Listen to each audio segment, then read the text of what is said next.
You are about to listen to the Neverdaily podcast. This is the biggest thing since the Zapruder film. So many questions. I don't have any answers. But please don't stop listening To the Neverdaily podcast.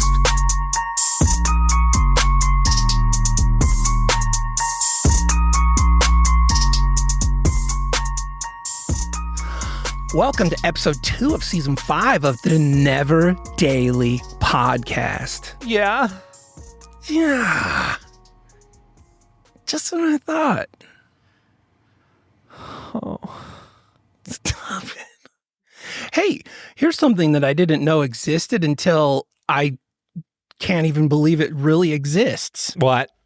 Did you know that there's a hybrid out there now of podcasts where there's podcasts where they're also videoed, like a lot of people do these days. Yeah.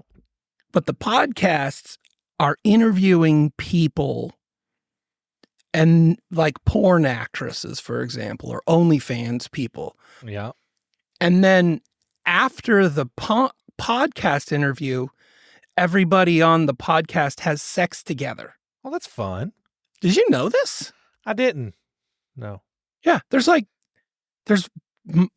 several. And Jess doesn't know this because we stopped doing it whenever she got on board. But the way we used to do TCKs was me and Op would do the TCK, and then after it was over, we would watch each other masturbate. Yeah, we called it blah blah blah blah blah. That's just what we called it. It was like a code word. Blah blah blah blah. And we ready had to blah, the blah, goal blah? was we raced to see who could climax first, but we had to stare each other right in the eyes while we did it. And also we moved our cameras so that the viewpoint was like this. So, but imagine, there's like, so you would try to take the camera. So like, this is the penis. And then we would look down like this. Jess, I want you to know that Kent thought that what he was witnessing was me, but that was my first foray into AI because I was like, how do I keep him as a friend but not engage in this practice? And so I used AI for my video part. So they record the podcast. Yeah. And then they all fuck. I didn't want to put it that way. I mean, I guess that would just put a little bit of anxiety in the recording. I feel like that would come through in the recording. Like, you mean it right after we get done recording here? We've all just got to, like, is there a time limit? I don't know. Like, I don't watch them. I just heard about. Yeah. So how did you hear about this? I'm also curious. I'm a little curious about that. How you came, because I didn't know this happened. So there was a reel that I saw, and it was just one of these podcast episodes, and they were talking about. I mean, they were interviewing some gal, and this gal, like, all of a sudden, she said something. I can't remember what she said. She said something kind of provocative. And the host is like, do you think we'll get into that after the episode? And she's like, oh, yeah. And then it just feels so formal and weird. What imagine kind of blows doing my a mind? full-blown interview with somebody before you have sex with them. Here's another question I've got is how do you keep the whole, like, where does the conversation, if you were to interview somebody from a successful person that has an OnlyFans account or like a pornography person, right? Yeah. Where does that conversation lead? I mean, you get the basic trappings of the interview out of the way. It's like, how long you've been doing this, blah, blah, blah. But before you know it, there's more to this. There's got to be, in order for it to be engaging, more to the story. So it's like, how did you get into this? What? And then why in the world would you do this? Like how many of those can you interview before it just like feels like you're interviewing the same person over and over and over with broken daddy? There's something about that is fascinating though, that I want to watch. Like, no, and not for like a Not for like a perverted, like just to see the awkward, because like the thing with porn is like there's never going to be a point where people don't match because it's scripted, right? Right. But I like the idea of there being awkward moments where like, oh, we're just not very compatible, and then finding that out on camera, like that. Like, what if you had an argument on the podcast, or you had a pivotal conversation or something, and then you got to roll into rolling each other after? Yeah, you argue about trans issues on a podcast, and then you have to butt fuck. It just seemed like a some weird big political argument. Now, there's One also a person nerd loves Trump, and the other's a Biden supporter, and then they have to fuck. I didn't really see that angle, but One I guess it person's is pro-choice, and the other's pro-life, and then they have to fuck. I was kind of thinking it more of a nerdy angle. Like one of the dilemmas of podcasting is when you look at your statistics, you try to figure out how to get people to stay all the way to the end of a podcast. That's a way to do it. Imagine that they also stop mid clapping, right? Mid, like they stop inside, and he goes, "This episode is brought to you by BetterHelp." BetterHelp. But because there's a segue, like, BetterHelp provides mental health, and he has to put 3 or 4 more pumps in to keep it erect. BetterHelp is brought to you by. Stop. My point is that the show has to make a segue from a podcast to motivate you to go to a video. You know, like because you can't do pornography things on a podcast. That would be, it's like an audio book. You could, I guess, but it's, I wouldn't say it's the best format. So what it does is it does a terribly brilliant thing, which says, how do we get people to go to multiple mediums, multiple platforms? That'll do it. See our content. That'll do it. You listen to a whole episode of a podcast, and then you go and watch 3 minutes of a video. Just how awkward that last 2 minutes of the recording, before they get into the fucking, you know, that moment you have at every podcast episode where you kind of look at each other and you just do that, like, well, we're done. You ready to get into this? Yeah, we have a hard time closing out our podcast the way it is. Like, yeah, imagine while we're closing it, we have to unzip our pants and start getting undressed. It's so terrible. All right, we're just under the 8-minute mark, and all we've been talking about is pornography things, which should never exist. I did, but I was shocked by it. Will you send me a link? No, I don't know where they exist. I didn't look in. You pay $4 a month. No, I thought, wow, that's okay. Here's another thing. Let me. I would pay for that if it was True Crime Garage. Oh gosh, I wouldn't. Wow, just it's a lot of hair, a lot of beard cuts. But here's another thing. So I wanted to ask you a question on this. There's an interesting thing that's happening right now that really hasn't ever happened before. Is we've always had like what do they say the oldest profession in the world is prostitution, or, you know, sex work, right? Sex work. It's been around forever. But what hasn't been around forever is 69. The Twitter of pornography. It's you want to start an OnlyFans? Go ahead. And then before you know it, some rando girl, because she's got, hold on, my wife's, nope, it's my daughter. Carry on with your conversation. Thank you. Love you. They're going swimming.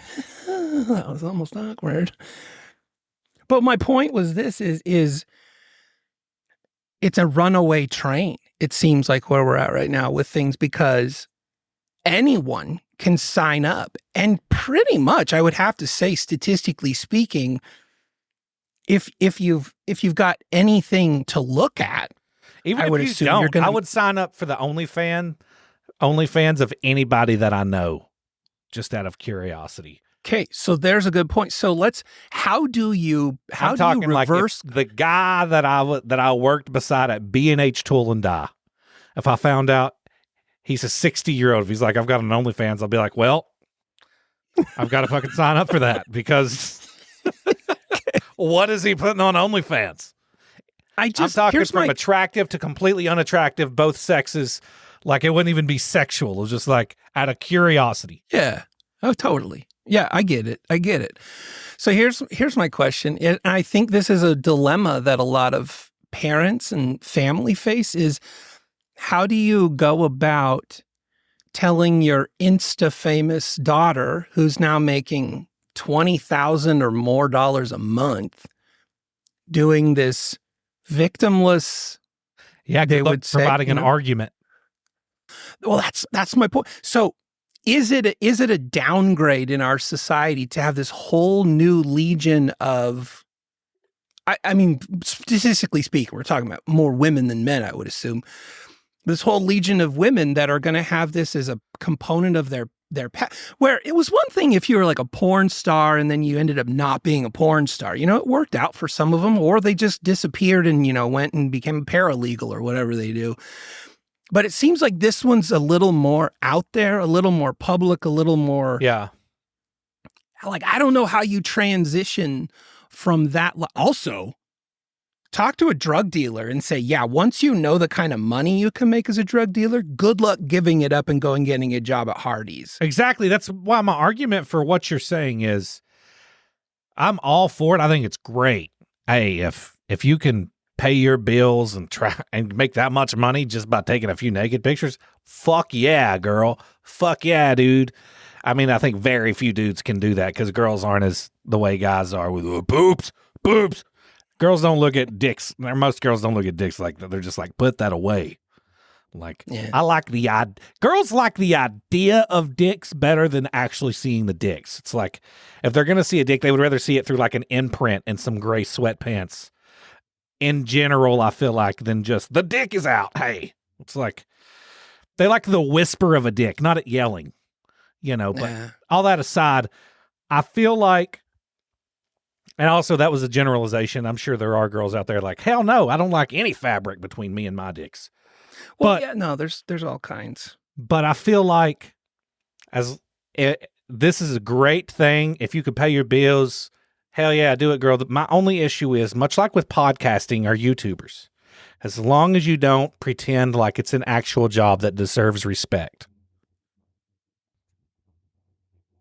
That's a hard stance, but I think it leads into my don't start taking for it. Some kind of like stand where you're like, I've got to work. Like, bitch, you ain't working. You're taking nudes and then posting them. And if you're making lots of money, that's fucking awesome. But let's not pretend like you have a job or you're like actually contributing something to society. Just like us. Well, I think just they're like what we're doing. This is not right. work. No, this is a shell. This is not a job that deserves respect. No. And I don't want to pretend like it is. So as long as those OnlyFans creators don't pretend like they're doing something that's respectable, I'm all for it. Go for it. But see, here's the thing about that is at some point, and we've all done it when we're younger, we do a lot of disrespectable things of disrepute, just for the walk any mall and listen to a group of girls and boys that are anywhere between the ages of 12 and 18. And they all walk around talking so loud at each other, trying to talk so other people can hear them, like their brains have fallen out. But you suddenly turn all those kids into $20,000 per month. How do you transition from something where we should, like you just said, maybe don't pretend like what you're doing is respectable, to a life where you expect, one, respect, two, expect someone to suddenly apply a traditional point of view to you, like, oh, well, I want to settle down and get married someday. Okay, what you just said is very traditional. Yeah. Oh, I want to fall in love. Okay, that's very traditional. Well, that doesn't mean you can absolutely have an OnlyFans and be in love and be committed and in a good relationship. Those two things aren't mutually exclusive. What I'm saying is, my opinion is that kind of a job is corruptible to your soul, maybe, and to expect then to be able to be a mother and raise kids and not have it color that other process is going to be a challenge. Like, that's two different roles. Those are two different islands, and that bridge is a weird one, is what I'm saying. You know, weird for you, but yeah, well, I mean, I think, look at iDubbbz, right? Used to be one of my favorite YouTubers. His wife, Anissa, has an OnlyFans. They've been together forever, and he's cool with it. And I mean, I think I would like, if I wasn't married, right, and I was single and I came across a girl that I was interested in, and she was like, oh, like 2 weeks into our relationship, she was like, oh, by the way, I've got an OnlyFans. I think I would be like, oh, that's cool. Like, whatever. I wouldn't want my wife, like, right now to start an OnlyFans. But if I went into the relationship, like, I could absolutely see myself going into a relationship with somebody that had an OnlyFans and not have an issue with it. Would you ask any questions like, let's talk about the makeup of your OnlyFans? Is anybody else involved? Is it just you? Are you asking some questions? No, I would go, what is the link to your OnlyFans? The link. Okay. What about this? What do you think of this? Because you, and I'm not trying to use your words against you here, but you said, you know, don't presume that everybody should look at you as having a respectable job. Now, it is very common, actually. I'm not saying as common, but if you go apply for a job, there are businesses that will look up your LinkedIn just as quickly as they'll look to see if you have an OnlyFans. Yeah. And it's an odd place to be. It is. If you want to go and apply for a job, is that what do you call that? Is that discrimination? You know, to not. I know. To not. I mean, they're looking for everything isn't discrimination. Like, no, right. Whenever you get hired onto a place, you are representing that company. Right. So if I was to go apply for a job right now, right, and they were like, well, we've actually listened to TCK and you're very foul-mouthed and you say a lot of things that we disagree with as a company and we're not going to hire you for that, I would be like, brought that on myself. I'm not a victim because of that. Right. I totally agree. It's weird, though, to think that somebody could be lurking the hallways of your internet life and to behind a closed door and be making human resources decisions on your future. Yeah, well, or your here's a hard fact of life. Spoiler alert. Your actions have consequences. So, okay, but see, that's my point here is at what point do you say, no, everybody needs to get on board with bridging this gap between two islands that I want to live on, where this island over here has consequences. The OnlyFans island has consequences to living that way. Yeah, but now I also want to be respected as a mother and an upbringer of children in a society that looks at them and that they look at me, and that's, you know, we can say, it's easy to say, oh, well, get over it. She's a mom now and she's got kids and, you know, whatever she did. But when that lady's daughter is 14, 15, like in my mind, it's just a more challenging spiral downward to try to like, how do you ask for respect from your daughter when, not using your words against you, but you had a disrespectable, by society standards, you know, a disrespectable profession. How do you argue that she shouldn't go and? Well, I mean, people change. It's not like, and just because somebody has an OnlyFans, it doesn't mean they're a bad person or anything. No, but I'm not saying that. I'm saying, like, I as a company can understand why they wouldn't want some. Can you imagine the gossip and the shit that would start at work? Like, oh, have you seen Ashley, that new hire? She's got an OnlyFans. And the next thing you know, they're like, people are creepy. Like, it's just opening a can of worms for a company that they don't want.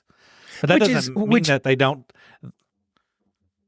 They should 100%.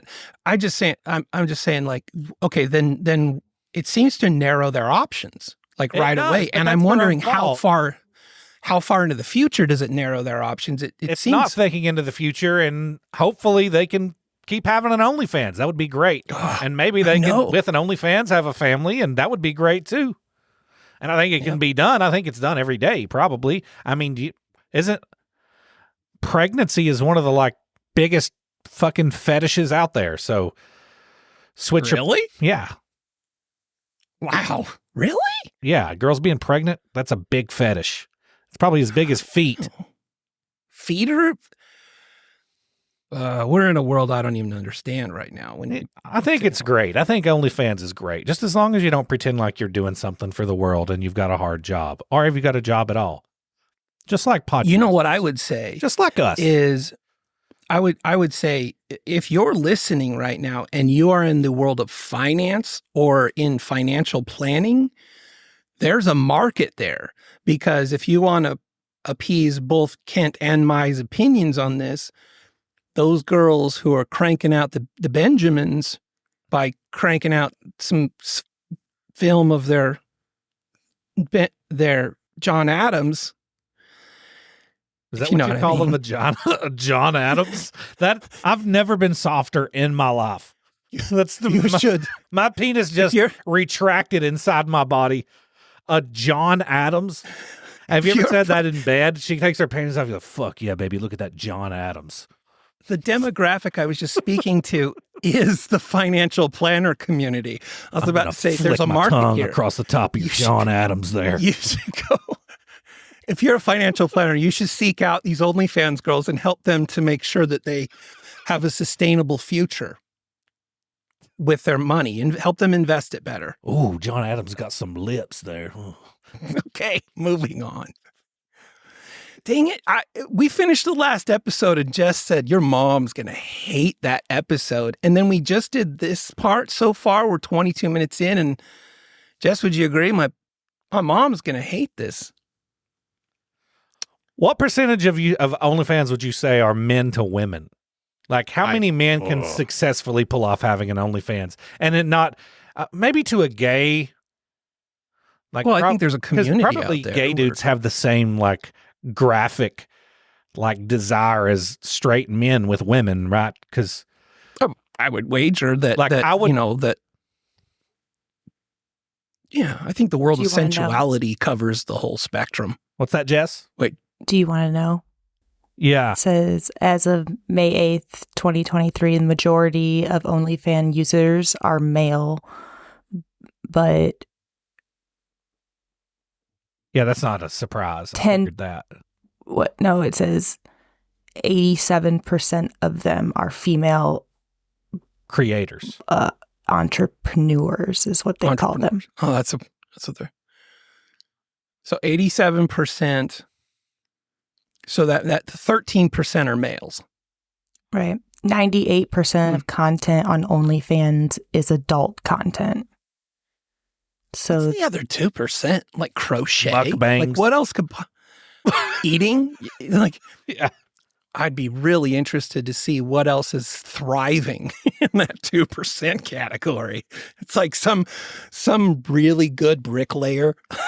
Satisfying videos, cutting soap. ASMR watch repair, who knows? And there's still weird people jerking off to that.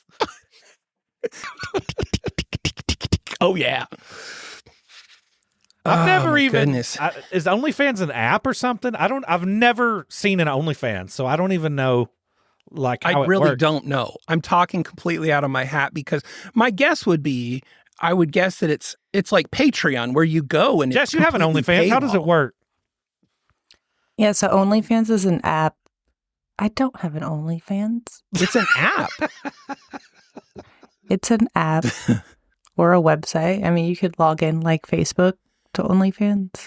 Is it like Facebook or well, is it more like Facebook where I could still scroll through Facebook and not have an account? Or is it more like Patreon where nothing's like available to me unless There's like Patreon? So it's paywalled. Yeah, it's a lot of like you could go on there and like search through the criteria, but then when you find what like you're interested in to be able to see the content, you would have to pay or subscribe. And then once you subscribe or pay, then you can access like additional content where you could pay for like a private something. So it's like Patreon. I mean, you got multiple tiers, maybe that kind of thing. Yeah, but a lot of it is, they'll do like live stream small sessions and, like small groups and like they'll post main videos, but I think where they make their big money is by doing like special requests and stuff. That's what I've heard of. The people that are in the like top 1%, like earning like $1 million per year, are making big money off of like niche. Maybe. Yeah. Okay. Which probably is where there's what does it show up as on the billing statement?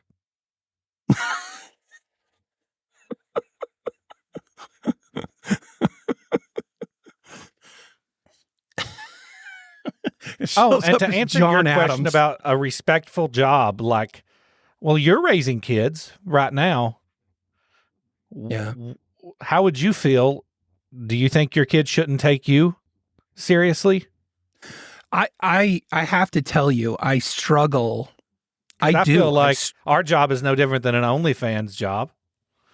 So So to bounce that question that you hit me with, you're raising your children. Yeah. So I struggle with that a lot, actually. I do struggle with sort of the legacy conversation with, it's one thing to brand yourself as a Mormon and then go on here and chuckle at all the F words and, kind of put myself in an environment where a lot of people would be like, yeah, you say one thing, but then look where you're at all the time. And I think about that a lot. I think, so the converse of that is the thing that keeps me here is, I have an immutable sense that I can do anything that I put my mind to. And this is currently what I'm doing. And I think every human should bloom where they're planted. And I kind of planted myself here. And I'm not saying I'm stuck. I'm just saying I think I can be me and be here still. If that makes sense. Yeah. Yeah, I'm just like, all I'm doing is providing a counter to your question to me about, well, what are they supposed to say to your kids? Like, well, if one of my girls came up to me and I was like, what do you want to do when you get older, baby? And they're like, I want to do a podcast. Like, I would be so horrified. Like, no, baby, we need tradesmen. We need electricians. We need mechanics. We need plumbers. We need linemen, even though I want you to live a long life.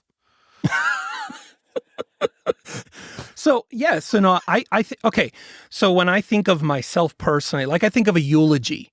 If somebody were to like outline me after I'm dead in a eulogy, I would think that they would probably translate my career in podcasting as he leveraged his ability to be an oaf.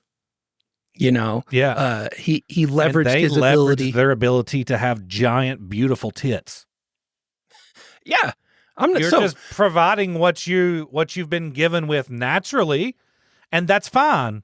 But they're doing the same thing. It's just a fit. Why is it okay whenever it's a mental thing? Like, I'm sometimes occasionally funny, I guess, to some people. So I'm selling that, just like you're selling. You're witty and smart. You're selling that. They're doing the exact same thing you're doing, just with something that they were given. I think it comes down to lateral move with with marketable skill sets. So one advantage we have over them potentially is you and I can act like idiots, but then we can also get into a conversation where we show our spiritual side or our insightful side or our dad side or, our war side or whatever. And so those things kind of stack up as the marketable traits where and we they can do that too as long as they fuck after the podcast.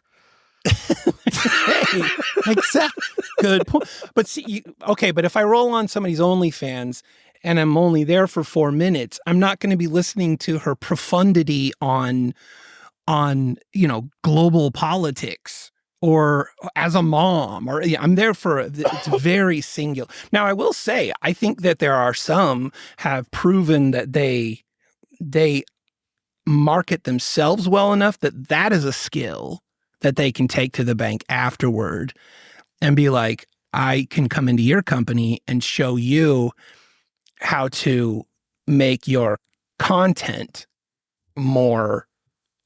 I think there are ways. All I'm saying is it's an interesting road. It is an interesting road. But I think it's also a loaded question. It's like, it is a loaded question. It is. And that was kind of why I asked it. Yeah. Yeah. Fun. Good job. It's great Kent, that young people have a way to make a lot of money and live their dreams without having to do anything. It's a pretty big step up from when we were on farming until we died at 34 of fucking tuberculosis. Okay, but in the last episode you said we're in our final form, and that's frightening. Like if our final form is when we're 14 or 16 or 18, we make $20,000 a month. Like that's not reality. Like how do you like, okay, I'm scared for us. Here's why. Yeah. If something happens where like, and people have talked about it, they're like, oh no, the internet, we could lose the internet for a week or a month. If we're sabotaged, this XYZ happens. If people can't hear our voices, we don't really have a mechanism a backup mechanism to hear our voices. It's not like I'm ready to just roll out and throw us on ham radio and everybody can pick us up on the AM dial and nobody has you know what I mean? So like the powers that be, if they decide the internet's gone for a while, we're out, Yeah. You're working at a machine shop again and I'm going back to being the jester for the mayor of my local town, which I never did, but I'm hoping he doesn't have a jester yet. I loved the machine shop. I know. Hey, let me ask you a question about the machine shop really quick. So I was watching a video the other day, and I believe it's the same thing that you were doing there at the end. It's a very tiny brass wire with an electrical current through it that's cutting metal. Is that right? Yeah. It's called EDM wire. EDM wire. Now, the EDM wire, if anybody's ever seen these videos, I believe this is what that can do. You ever seen those videos of like a little tiny shiny metal object sitting on a counter, and then he pushes on it and the middle of it just like pops out, but you can't even see the edges or anything? Is that right? Yeah. Like that's... Yeah. The tolerance is unbelievable. Yeah, thousandths of an inch.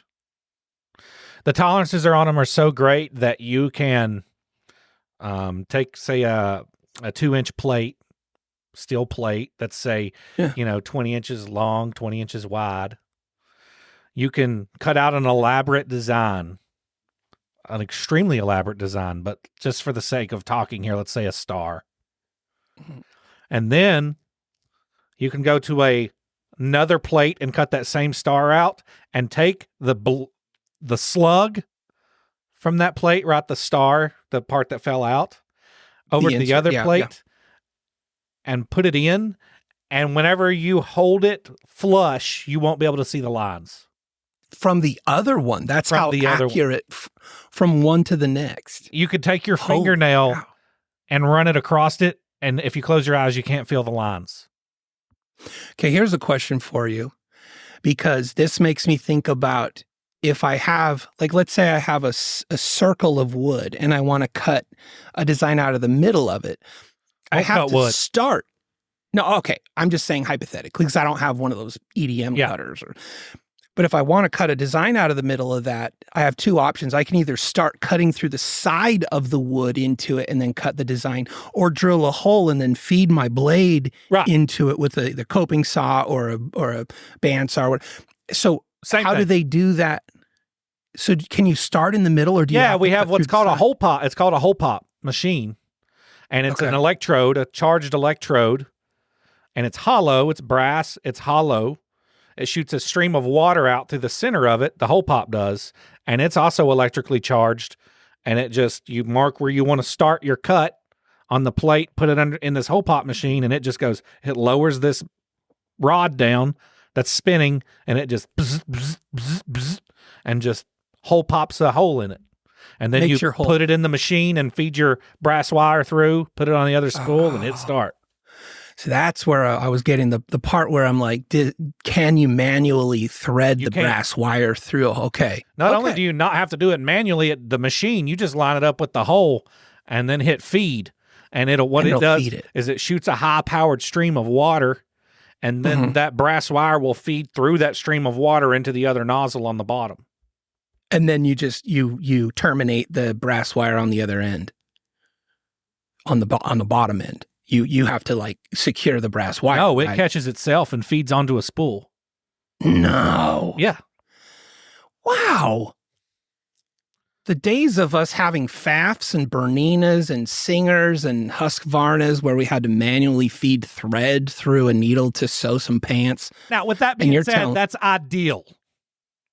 Janome. I'm talking about all of whenever I say that's when things are working flawlessly, one of the things about being a good EDM wire operator is troubleshooting. Because you have to be, they're very, very, very, very, very, very, very, very finicky machines. So knowing what's causing this problem and what's causing that problem is one of the tools of what sets apart wire EDM operators. It's like, it's not feeding. It's because, this nozzle has probably got buildup in it, carbon buildup. Okay, I have another question for you. What's the speed of cut? Like, is it pretty arduous? Very slow. Yeah, say that star. So that star that I was talking about, right, that you would cut out of a 2-inch plate, let's say that star is at its widest 4 inches. Okay. To cut that star out, you're looking at about 6 hours. Whoa. Okay, final question on this. If I had a design that I needed you to cut for me, using that process, what kind of cost am I looking at if you were just to make Thousands me a of one-off? Okay, so like if I had $3,000, could you make me a one-off? Where the fuck am I supposed to do this at? I don't know if you heard, but I quit that job to do this podcast for you. I don't have a fucking $500,000 wire EDM machine in my fucking office up there. Where the fuck am I going to do this at? I just had a great idea. I quit that place for you. I just had a great idea, which could just walk in with a plate and be like, "What's up, guys? I know y'all haven't seen me in a year and a half, and I kind of left you high and dry. You had to scrape and scrabble to find another EDM operator to replace me, and I was here 6 years, and that's a very niche trade. By the way, care if I use the machine for 6 hours? Do you guys care to halt production for 6 hours on a $500,000 to $1 million machine so that I can make a dick-shaped piece of steel for a guy in a fucking Mormon in Idaho?" Well, it wouldn't be that shaped. It'd probably be something that like we could sell to our demographic, like a cat, or just a swear word that they think's funny. Yeah, it's probably not going to fly. All right. Well, I'll run it by them, but don't keep if your hopes up. All right. I had another great idea while you were talking, which is just the Jess. Just don't pay attention. I'm not going to even bring it up to them, Jess. Don't even. Hey, I can hear you still. Well, that's your fault. There are consequences for your actions. And this time, was hurt feelings. Know what? You know, when the Texas Instruments graphing calculator first came out, it was like super, super expensive, and then it got cheaper, and then you can buy them at a Dollar General now. Yeah. I'll get back to you. You get back to me when the price of this comes down, like the TI-80. Probably not ever going to come down because of how expensive upkeep and just basic parts are. Just like the spools of brass are, I think, over $160 a spool. So it's got diminishing returns unless you can keep it maintained. Like you can't just let it run for a year. No. Okay. No, there's constant upkeep. And that is also the responsibility of the operator. Full circle. OnlyFans has a freshness date on your accounts, ladies. So you want to check out my new organization that I'm starting, which I just went to GoDaddy and I purchased the domain name onlyplans.org. It's a way for if you don't have a future, like if you're a podcaster or an OnlyFanite, or also programmers because of AI. You can join OnlyPlans and we will map out your future using your current income to make sure that we can bridge you to another career down the road. Everyone gets a free TI-80 when you join today. And you can write boobs on it. That's all I ever did. I made a parabola once. What is it? 80085? No, it's 58008 because you got to turn it upside down. Oh, yeah. Right. Okay.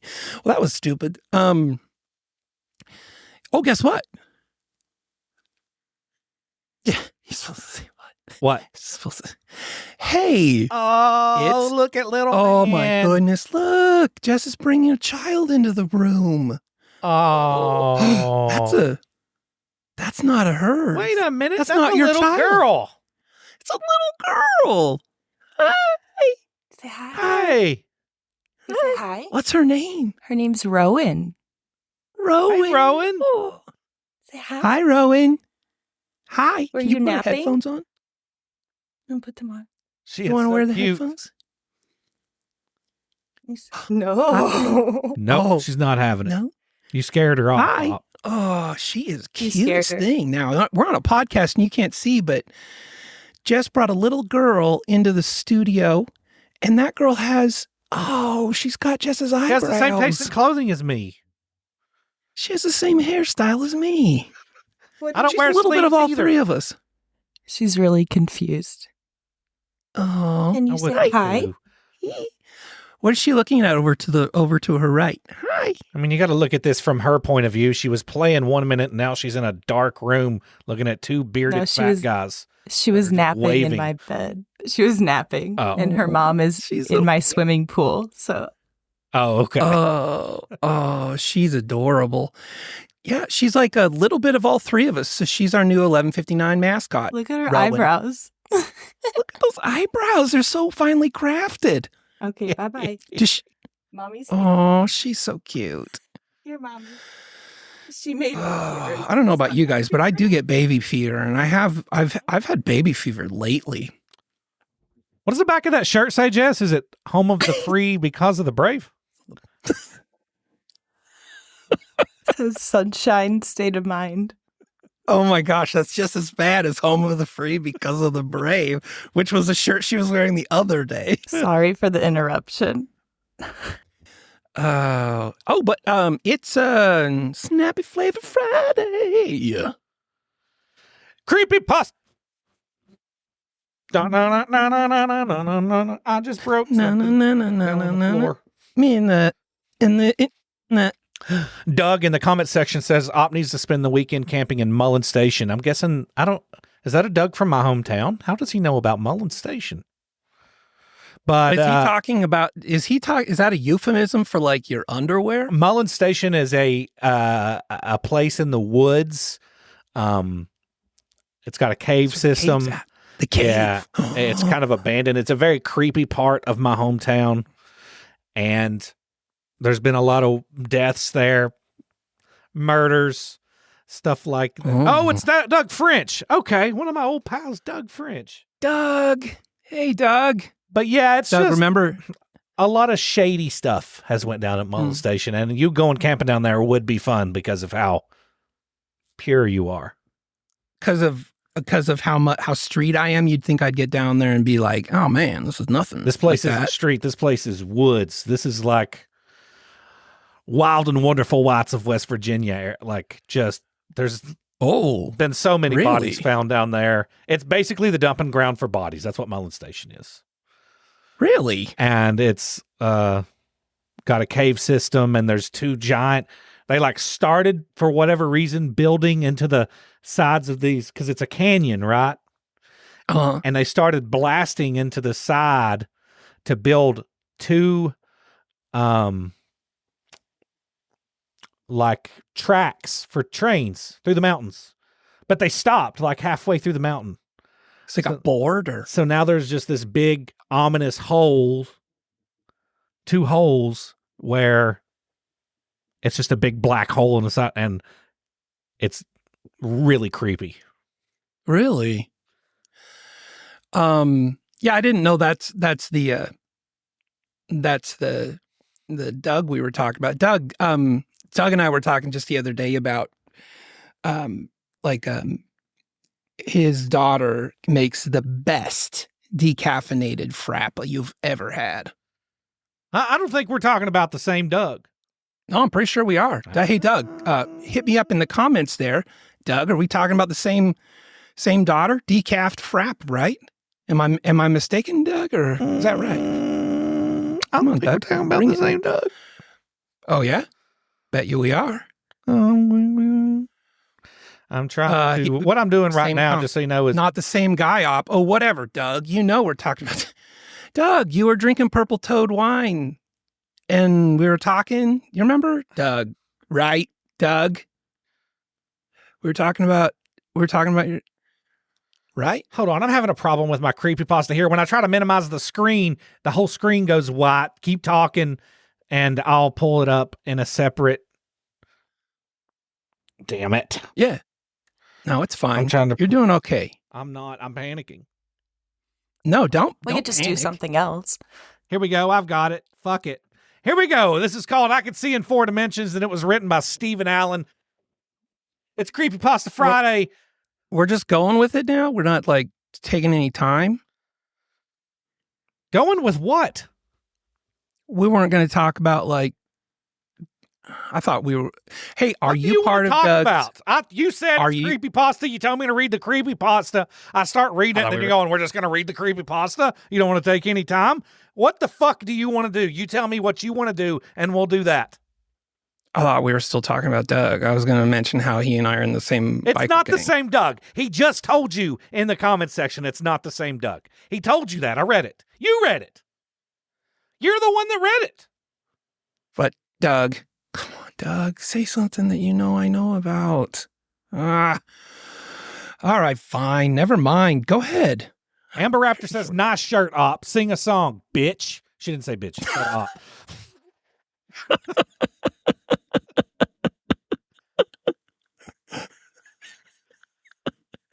All right, fine. I know my place. Go ahead.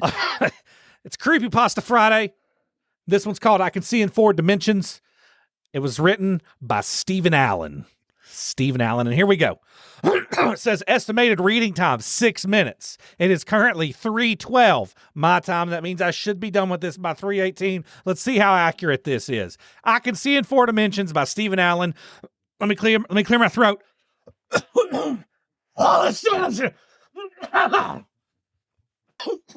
Okay. And action.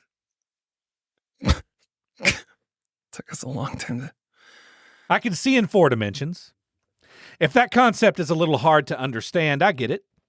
It's hard to deal with that too. While everybody in the world gauges their surroundings by way of height, width, and depth, I can see all that as well, and then some. It's kind of hard to explain, really.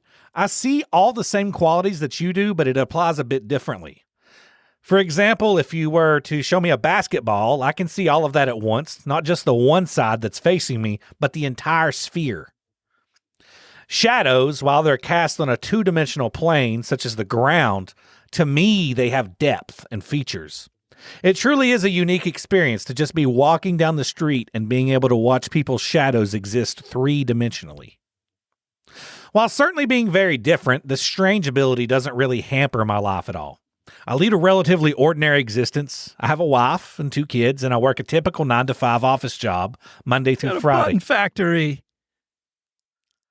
What? At a button factory. Got a wife and 2 kids, and I work at a button factory. One day, my boss said, "No. Are you busy?" I said, "No." "No, you don't." Okay, moving on. It was like an elementary school kind of thing we used to sing about, button factories.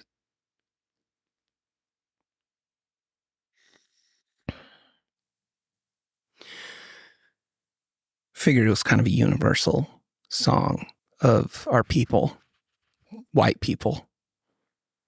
Just trying to find my spot here. Okay. I thought maybe I'd thrown you off. You did. Hasn't All right. a relatively ordinary existence. I have a wife and 2 kids, and I work a typical 9 to. It just came out again.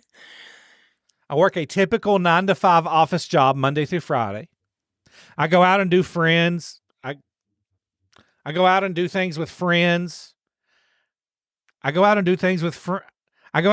OnlyFans.com. That's why I said that. It was stuck in my head.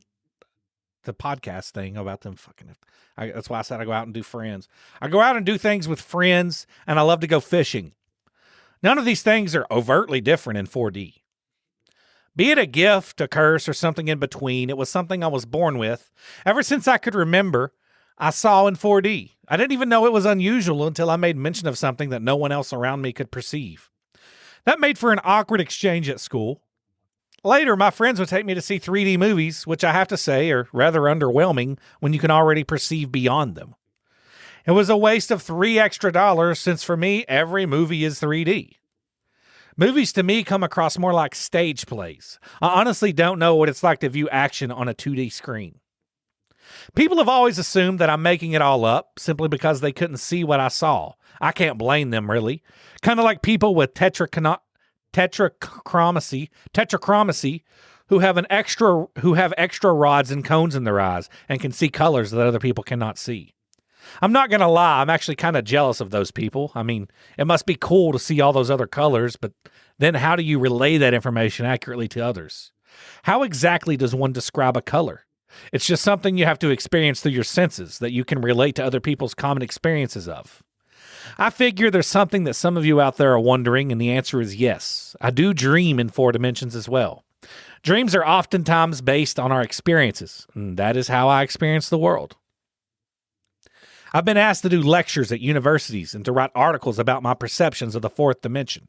I do enjoy those things, and I love fielding questions from inquisitive minds about it.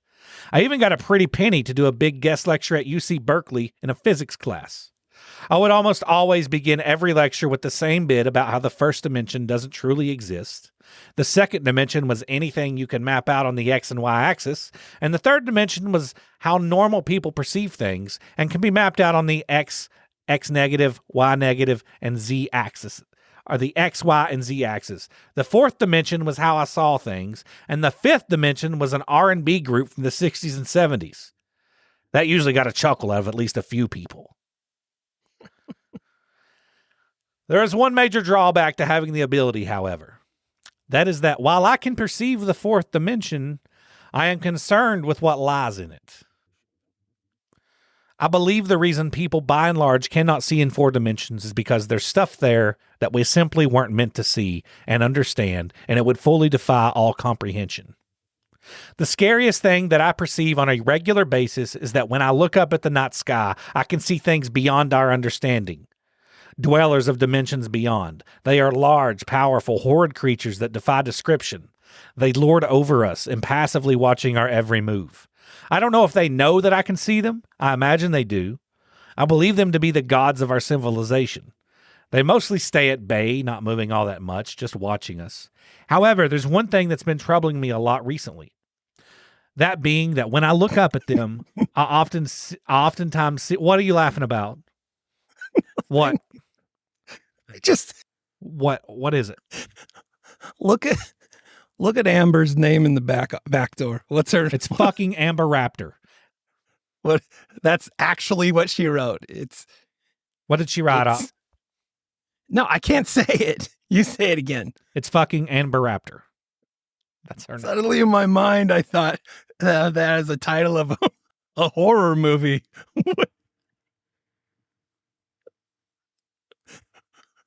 But We're just going to put on a straight face and let a him monster. finish. But the It's is a monster. Get it? It's like the cover of a movie book. And she's like, oh! But it says, it's Amber Raptor.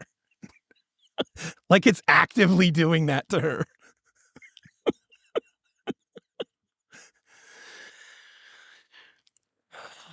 Andrew Young, you're right. Andrew says, please can't continue. Try to find my place here again. They mostly stay at bay, not moving all that much, just watching us. However, that's...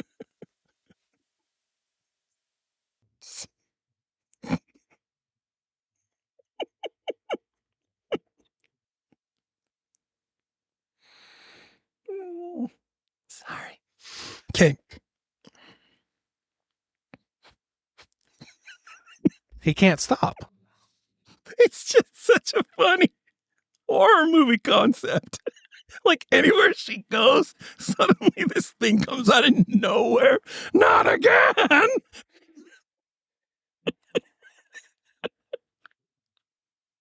She's safe nowhere. I don't even know what he's talking about at this point. You don't get it? The title of the movie. It's Amber Raptor. It just keeps finding her and doing that to her. Whatever it is. I just picture a velociraptor body with an amber head. And amber feet. Normal feet. Amber Raptor. Oh, man. We should do like a DC Heroes comic book kind of cover of all the real character type people that are part of our community. Mm-hmm. Like we have just like Eyebrows Girl and then Amber Raptor. We have Eric Matthews, just a postman. He's just a... And I feel like I've really taken... You play the host of the show and you put your feet in the pool with him.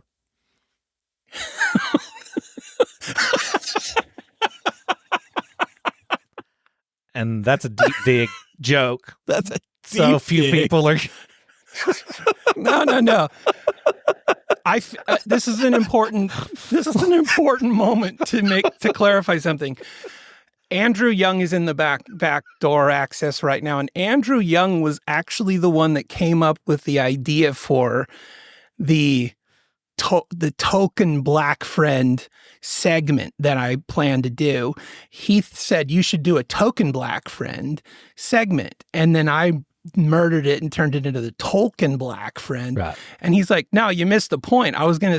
He's like, you need to do that so that we can kind of tell you how you come across to us. And I was like, yeah,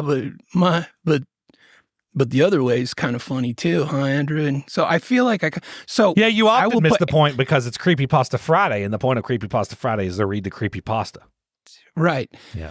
But we'll have Eric Matthew, me, and Andrew Young's feet in the pool. Yeah. In the kiddie pool. Just reaching out across all races and careers. Put your feet in the pool with a OnlyFanser. No, I would never do that.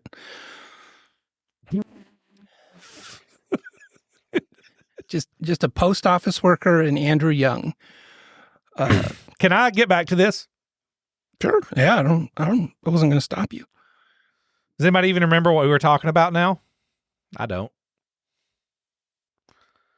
They lord over us so this guy can see in 4 dimensions. He sees gods in the sky. They mostly stay at bay. Okay. They mostly stay at bay. They mostly stay at bay. Not moving all that much, just watching us. However, there's one thing that's been troubling me a lot recently. That being that when I look up at them, I oftentimes see them shaking their heads. If you've ever looked at the night sky and wondered what lay in the darkness beyond, I have seen what lives there, and I've seen their amber eyes squinting at us in the dark, and they do not seem pleased with humanity. Recently, the planet has been in fair amount of turmoil, ranging all manners of societal problems.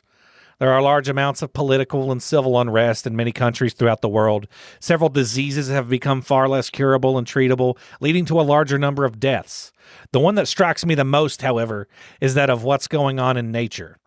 Just last week, there were reports of extremely high winds knocking over trees and causing widespread power outages in parts of Western Europe.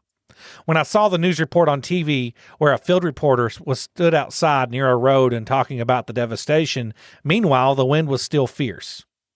I noticed something large and looming in the background. It was a huge gray monstrous being that had to have been 40 feet tall with dark bark-like skin and 4 long spindly arms protruding from its body in all directions. Its face...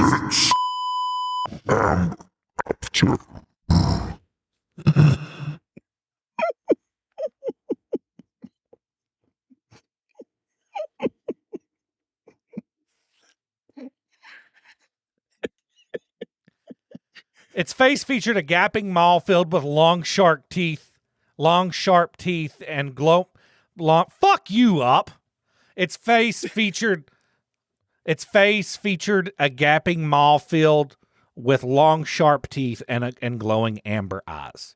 It just hovered there amidst the billowing gray clouds behind the reporter. It would open its mouth wide, and with it would come a massive gust of wind.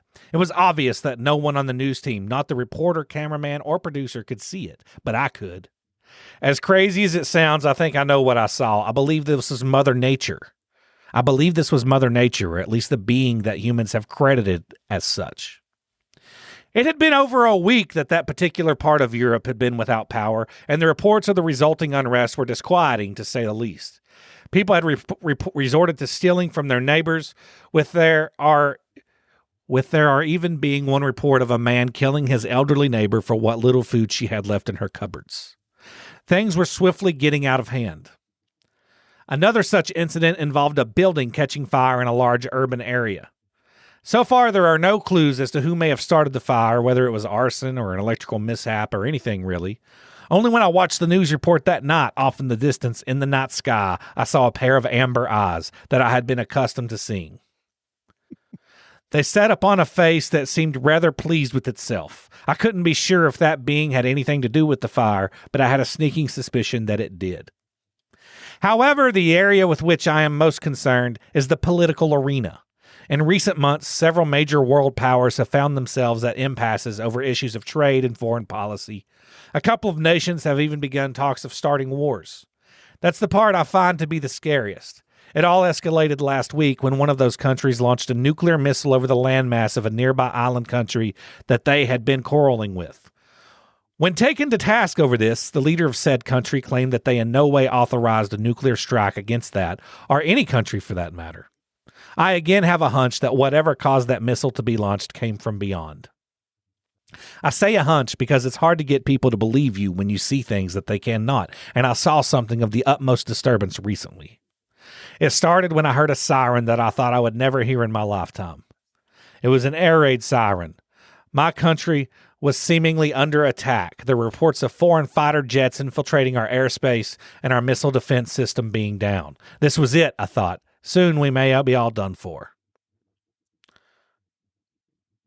I went outside and saw a set of 3 amber eyes looking down upon us through the clouds. I just stared up at the being for a while when I heard airplanes approaching. I looked to the north and saw 2 fighter jets flying south. Not long after that, the southern horizon began to glow red. I knew what that meant. It was time to head inside. As I turned to walk back inside, I heard the sound of planes approaching once more. This time, it was 2 of our fighter jets.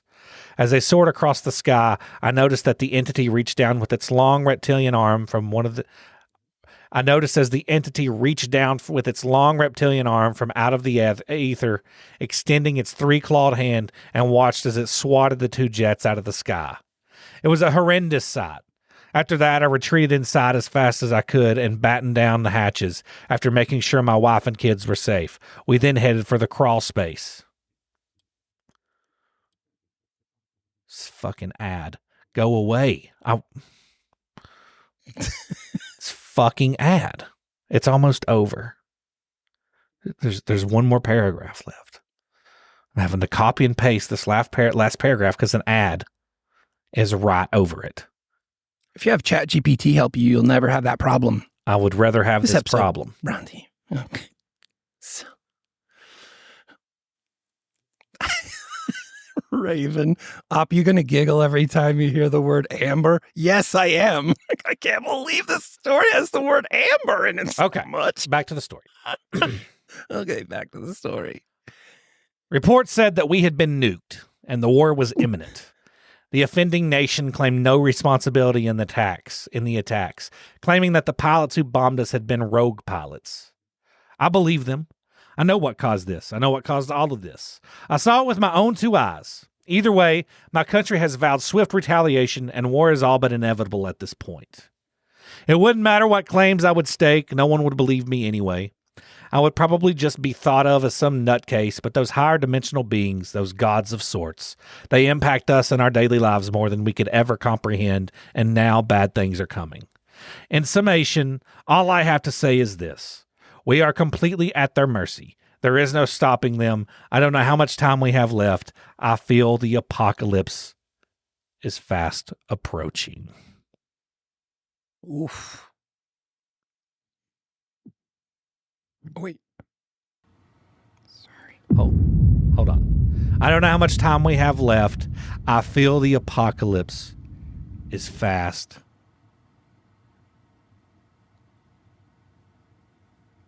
approaching. Oh, I see what you're doing there. Okay. I don't know how much time we have left. I feel the apocalypse is fast. No, you got to wait till I say approaching. Well, the last time you paused. Yeah, I was doing a pause, a dramatic pause. It's necessary for storytelling. I'm doing a dramatic pause. All right. Try it again. I'm going to make it even better. Okay. I don't know how much time we have left. I feel the apocalypse is fast.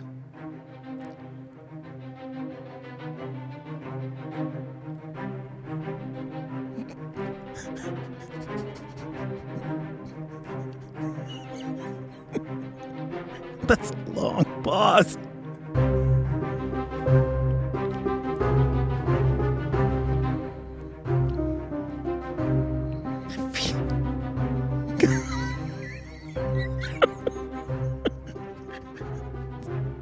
Should I lower the volume? Approaching. I'm not quite sure what you're... Dang it. So it was Jess is 19 holding up minutes a and timer. 2 seconds. It's supposed to be 6 minutes. Wow, Kent, that was great. Thanks, man. Story. Oh, I feel like the end is fast approaching. Too, that was really good. I like You don't that even one. fucking know what the story was about. What was it about?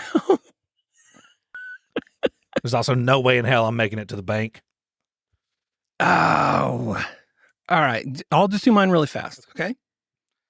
All right. No, Jess, no? I shouldn't do it at all? Yeah, you should do it. Do it. You need to go, Kent. No, it's fine. Kent needs to go. Do your story op. Let's talk about fucking teeth. Whoa. I'll read a story for him. The freckle in the forearm. No, you be quiet. The freckle. Kent. Let's read Why the don't you do something midwife really quick? of Auschwitz. That's the current book, Jess. Audiobook, Jess. No, I'm Listen to the done with midwife. I moved on. The midwife of Auschwitz. Now I'm I'm really I gotta get off intrigued. here. I've got a little light reading to do. I don't know when she has time. She cranks through books, keeps a whole family in line, manages the kingdom of Saudi Arabia, Let and Kent somehow. go, please. Okay, can I just do my thing really quick? Okay. All right, just really quick. Kent, I want you to do something. Take your left arm, put it in front of you like you're looking at your watch. Okay, now I want you to look over at your elbow. Okay. And in between, like this space, so the skin between your elbow and the crook of your arm, the inside of your arm, right? So put a finger there, like about there, yeah. Now move it forward about 2 or 3 inches. Is there a freckle right there? No. There's the word against. Well, but that's because you have a tattoo. Oh, maybe there wasn't. I should have. I can't see. Jess, you do it. Do you see a freckle on your forearm right there? Blow your mind. Everybody that's listening, do the same thing. Put your left arm in front of you like you're looking at your watch. Look over your elbow. Look in the middle of your arm, between your elbow and the crooks of your arm, and then trace toward your hand 2 or 3 inches, and you'll find a freckle right there. Amber Raptor says she has one, but that would be on her wrist. Because of the little arms. She's a raptor, get it? Little bitty arms. Ooh, that's a good part of the movie. Every time she sees the freckle, it Amber Raptor. Beck says she has one. Bex has one. Andrew Young says he doesn't. No, Andrew Young says I can't see. Oh, yeah, because he's black. Because he's black. Oh, man. Great. That was a good one. Raven says she thinks she has one. I'm not sure why she doesn't confirm it. But she, anyway. Okay, so that's just a little fun thing. Okay, anyway, here we go. Okay, buckle up. Picture this. You're a regular guy living in Turkey, which is a sentence that has never been said before, I'm pretty sure. Just a regular guy living in Turkey. Everybody's. Maybe you've got a couple of chickens in your backyard. You've lost a few of these feathery friends, and you start thinking maybe they found a secret hangout spot. So you go behind a wall in your basement looking for them. And what do you stumble upon? An underground city that can house 20,000 people? That's what. This isn't just an underground city. Oh, no.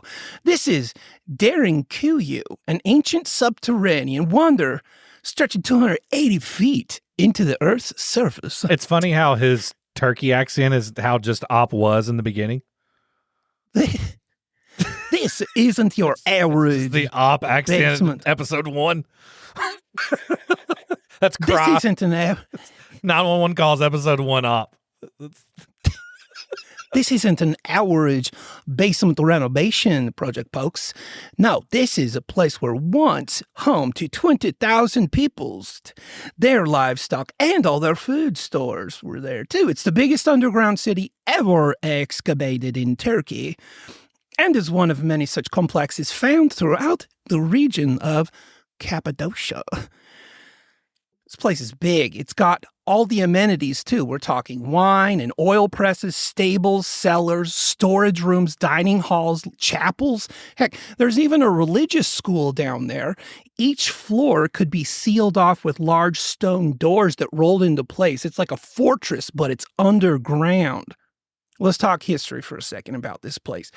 Some think it might have been started by the Persians way back in the day. This underground city has it all, from Persian Achaemenid Empire to Arab Byzantine wars. In fact, it was during those wars when the city was fully formed. The city was even connected to another underground city called Kaymakli. So those of you from Kaymakli, guess what? You used to be connected to this other place called Cappadocia, underground Cappadocia. It was connected through an 8 to 9 kilometer tunnel.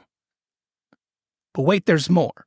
These underground cities were like the panic rooms of the Middle Ages. When the Mongolians came knocking in the 14th century, the Christian natives that were living on the top dirt part of the earth used them as protection by going to the underdirt part of the earth.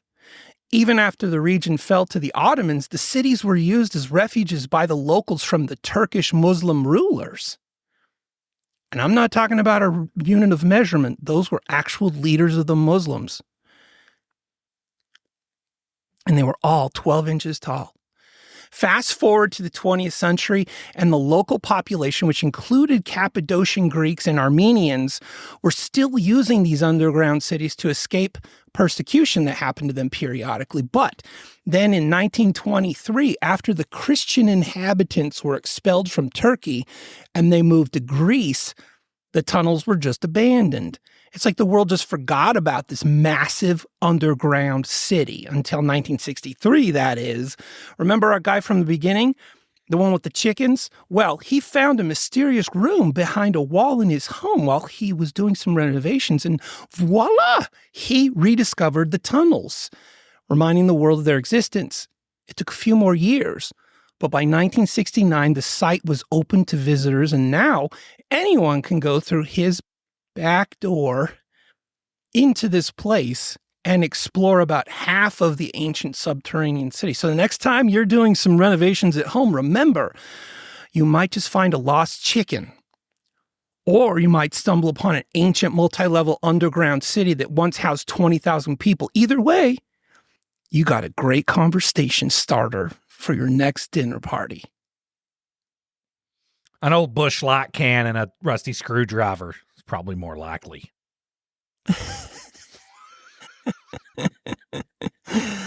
I think you just invented a new drink. Orange juice, vodka, and salsa. Rusty screwdriver. Oh, yeah. Did you say salsa? Yeah, Just or hot. Trying to imagine getting that vodka down while the chunks of onion hit the sides of your chest. Onion and peppers mixed with vodka. Be like drinking biley vomit. Yum. But when you're living underground with 20,000 people, it might just be the thing that you need. All right. Well, this has been Neverdaily Podcast, Season 5, Episode 2. Sorry. If you like what we do here, check us out at 1159 Plus. If you're not already there, check out our other stuff. We have growing litany of shows in various categories. You'll probably hate them all. They're terrible, but some are not terrible and they're really good. So you got to go and find out which ones you like. Find us anywhere you listen to podcasts. I'm saying all this for the future when this show is free for people to listen to. Anyway, I don't have anything else to say. So let's unzip our pants, Kent. Here goes nothing.